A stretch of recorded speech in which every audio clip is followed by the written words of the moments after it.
सौगाते मोदी नाही तर सौगाते सत्ता हेच भाजपचं उद्दिष्ट। तर बटेंगे तो कटेंगे म्हणणारे आता सौगात देणार, उद्धव ठाकरेंची मोदींवर घणाघाती टीका। अर्थसंकल्पीय अधिवेशन निरर्थक होतं, अधिवेशनानं फक्त देशाला उत्तम गाणं दिलं। अर्थसंकल्पीय अधिवेशनावरती उद्धव ठाकरेंचा घणाघात।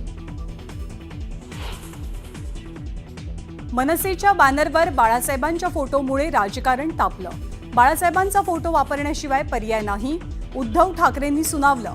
तर तो अधिकृत बॅनर नाही, तो काढून टाकू, मनसेकडनं स्पष्ट।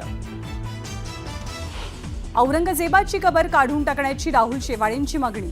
केंद्रीय सांस्कृतिक मंत्री गजेंद्र शेखावत यांची भेट घेत पत्राद्वारे केली मागणी।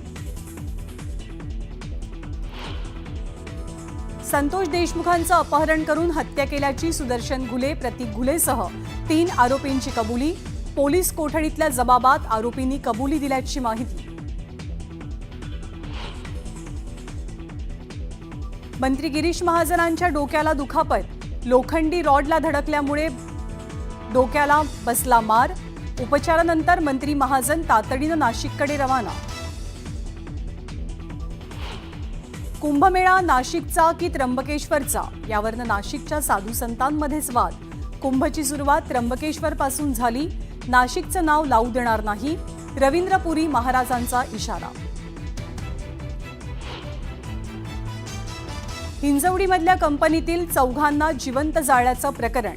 जळीतकांड प्रकरणातील आरोपी जनार्दन हुंबर्डीकरला 29 मार्चपर्यंत पोलीस कोठडी।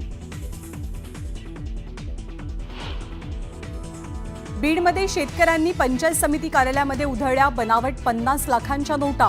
पाटोदा पंचायत समिती कोणतंही काम करायचं असल्यास शेतकऱ्यांकडनं पैसे घेत असल्याचा आरोप। स्वारगेट पीडितेकडनं राज्याच्या मुख्य सचिवांना पत्र। पुणे पोलिसांवरती गंभीर आरोप। असीम सरोदेंची विशेष सरकारी वकील म्हणून नियुक्ती करण्याचीही मागणी। एसटी महामंडळाचा अजब कारभार। एसटीमध्ये झुरळ असल्याची बातमी आल्यानं वाहक संतोष शिंदेंचं निलंबन। संतोष शिंदे यांनीच काढला होता झुरळांचा व्हिडिओ।